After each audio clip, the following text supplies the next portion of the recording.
얼마 후에 유다의 아내 수아의 딸이 죽은지라. 유다가 위로를 받은 후에 그의 친구 아둘람 사람 히라와 함께 딥나로 올라가서 자기의 양털 깎는 자에게 이르렀더니 어떤 사람이 다말에게 말하되 내 시아버지가 자기의 양털을 깎으려고 딥나에 올라왔다 한지라. 그가 그 과부의 의복을 벗고 너울로 얼굴을 가리고 몸을 휩싸고 딥나 길곁 에나임 문에 앉으니 이는 셀라가 장성함을 보았어도 자기를 그의 아내로 주지 않음으로 말미암음이라. 그가 얼굴을 가리었으므로 유다가 그를 보고 창녀로 여겨 길 곁으로 그에게 나아가 이르되 청하건대 나로 내게 들어가게 하라. 하니 그의 며느리인 줄을 알지 못하였음이라. 당신이 무엇을 주고 내게 들어오려느냐? 유다가 이르되 내가 내 떼에서 염소 새끼를 주리라. 당신이 그것을 줄 때까지 담보물을 주겠느냐? 무슨 담보물을 내게 주랴? 당신의 도장과 그 끈과 당신의 손에 있는 지팡이로 하라. 유다가 그것들을 그에게 주고 그에게로 들어갔더니 그가 유다로 말미암아 임신하였더라. 그가 일어나 떠나가서 그 너울을 벗고 과부의 의복을 도로 입으니라. 유다가 그 친구 아둘람 사람의 손에 부탁하여 염소 새끼를 보내고 그 여인의 손에서 담보물을 찾으려 하였으나 그가 그 여인을 찾지 못한지라. 그가 그곳 사람에게 물어 이르되 길 곁 에나임에 있던 창녀가 어디 있느냐? 그들이 이르되 여기는 창녀가 없느니라. 그가 유다에게로 돌아와 이르되 내가 그를 찾지 못하였고 그곳 사람도 이르기를 거기에는 창녀가 없다 하더이다. 그로 그것을 가지게 두라. 우리가 부끄러움을 당할까 하노라. 내가 이 염소 새끼를 보냈으나 그대가 그를 찾지 못하였느니라.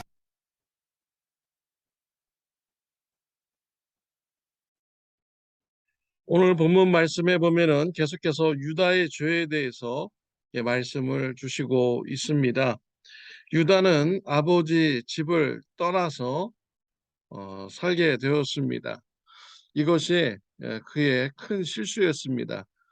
하나님의 뜻이 있는 그 가정을 떠난 것이 유다에게는 실수였습니다. 유다가 죄의 삶을 살아도 어느 누가 그의 삶을 막아줄 수 있는, 죄의 길을 막아줄 수 있는 이런 사람들이 없었기 때문입니다. 유다는 이방인들과 같이 살면서 가나안 족속과 결혼을 하였습니다. 자녀 셋을 낳습니다. 첫째가 장성하여서 결혼하였습니다. 하나님 보시기에 악을 행하는 자가 되었습니다. 유다가 하나님을 떠나서 말씀대로 살지 않고 자녀들을 말씀으로 교육하지 않았다는 이런 증거인 것이죠. 하나님께서 유다의 장자 애를 심판하셔서 목숨을 거두어 갔습니다. 자녀가 없이 장자가 죽게 되었습니다. 며느리라는 사람은 다만이라는 여인인데 자녀가 없이 남편이 죽었으면 둘째가 들어가서 자녀를 낳아줘야 됩니다. 근데 둘째도 자녀를 낳으면은 자신의 자녀가 되지 못하기에 임신을 시키지 않았습니다. 하나님께서 악하게 보셨습니다. 둘째도 하나님께서 심판하셔서 목숨을 거두어 갔습니다. 야곱은 셋째 아들을 다말에게 주는 것을 무서워했습니다. 셋째도 죽을까 해서 두려워했습니다. 유다는 며느리 다말에게 집에 가서 있으면 셋째가 셀라가 크면은 연락을 주겠다라고 했습니다. 유다는 셋째를 줄 마음이 없었고 다말을 내보내기 위한 것이었습니다. 다말은 친정집에 가서 기다려야만 하는 입장이 되었습니다. 시간이 지나서 유다의 아내가 죽게 되었습니다. 유다는 재혼하지 않고 살았습니다. 유다는 양털을 깎으려고 어느 한 지역에 갔습니다. 딥나로 갔습니다. 이 소식이 며느리 다말에게 들린 것입니다. 다말은 창녀복을 입고 나갔습니다. 왜 이러한 일을 다말이 했을까요? 14절에 보면 셀라가 장성함을 보아서도 자기를 그의 아내로 주지 않음으로 말미암음이라 라고 했습니다. 유다가 약속을 지키지 않았기 때문이죠. 셋째가 장성해도 불구하고 셀라를 통해서 임신을 시켜주지 않기 때문에 다말이 창녀복을 입고 나갔던 것입니다.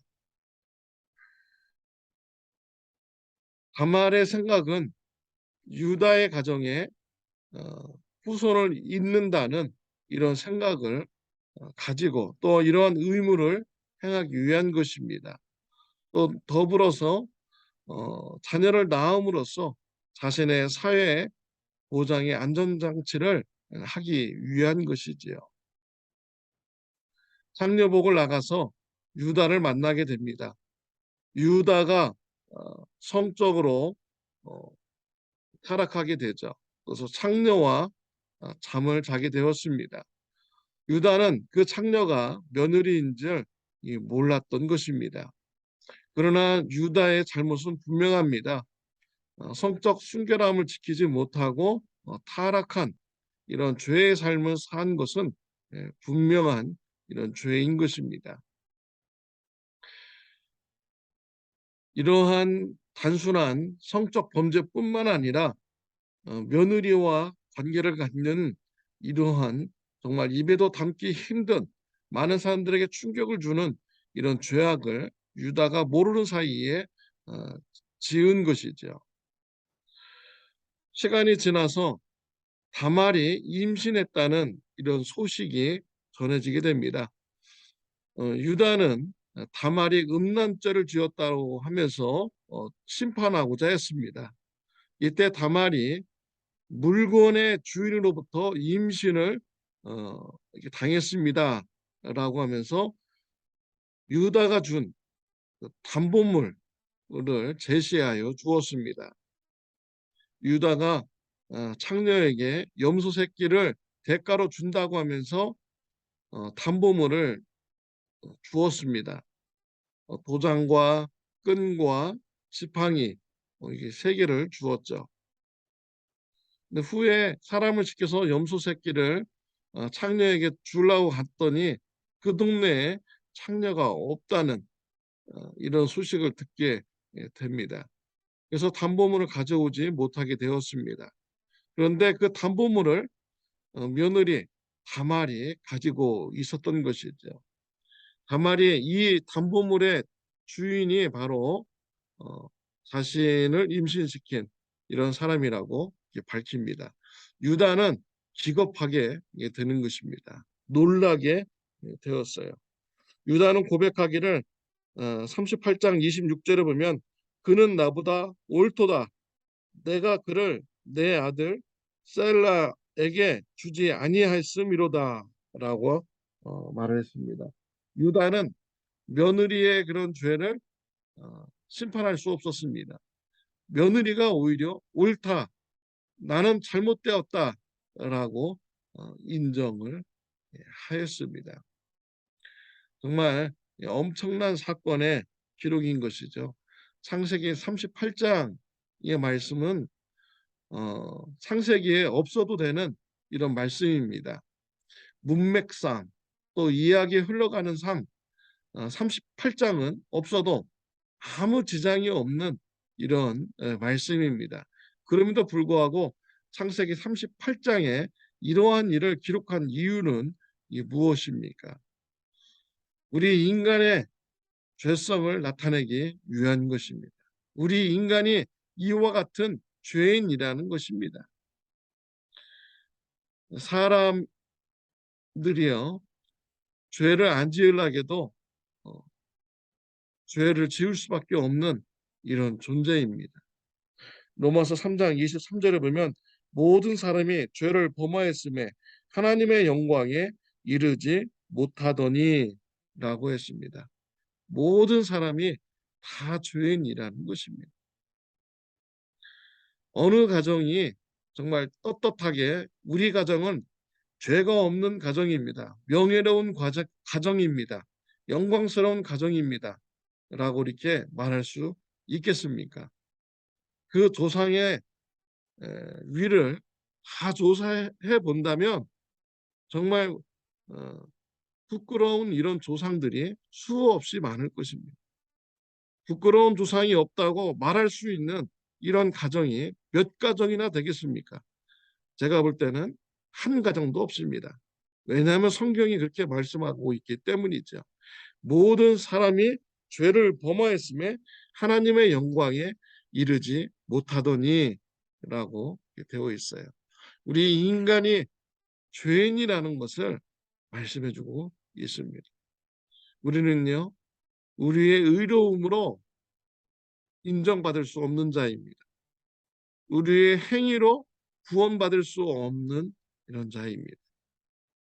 하나님은 이것을 아셨기 때문에 예수 그리스도를 이 땅에 보내셨습니다. 내가 받아야 될 죄의 심판을 우리 예수님께서 대신 받으셨습니다. 내가 죽어야 되는데 예수님께서 죽으셨습니다. 나 대신 죽으신 것이죠. 3일 만에 예수님이 부활하셨습니다. 하나님께서 예수님을 죽음에서 다시 살리신 것입니다. 부활하심으로 예수님께서 하나님의 아들이심을 증거하셨습니다. 또한 우리의 죄가 예수님의 피로 용서받았다는 것을 증거하였습니다. 예수님을 믿는 자는 예수님 때문에 우리의 죄가 용서받게 되었고 우리는 하나님과의 관계가 화평의 관계로 되었으며 하나님의 자녀, 하나님의 백성이 된 것입니다. 하나님의 은혜로 우리는 구원 받게 된 것입니다. 이러한 구원의 소식 불신자 가족들에게 전하고요. 불신자 이웃들에게 전하는 저와 여러분들이 되시기를 바랍니다. 또한 우리가 어쩔 수 없는 이런 죄인이고 부족한 자임을 우리가 늘 깨닫고요. 하나님 앞에서 늘 겸손하고 감사하는 신앙생활을 하는 저와 여러분들이 다 되시기를 바랍니다. 기도드리겠습니다. 하나님 아버지 감사합니다. 말씀을 통하여 우리가 죄인이라는 것을 다시 한번 생각하게 해주시니 감사합니다. 예수님의 보혈의 피로 구원받았음을 다시 한번 생각하게 해주시니 감사합니다.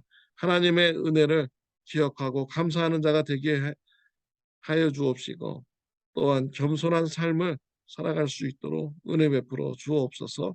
예수님의 이름으로 기도드렸습니다. 아멘. 네, 오늘은 토요일입니다. 내일 주일 예배를 위해서 기도해 주시길 바랍니다. 오늘 토요일 10시에 시간이 되신 분들은 교회에 오시면 리사이클 분류하고 또 파는 것에 대해서 같이 봉사할 수 있습니다. 시간이 되신 분들은 오시고요. 내일 주일 예배를 위해서 기도해 주시길 바랍니다. 좋은 하루 되시기를 바랍니다.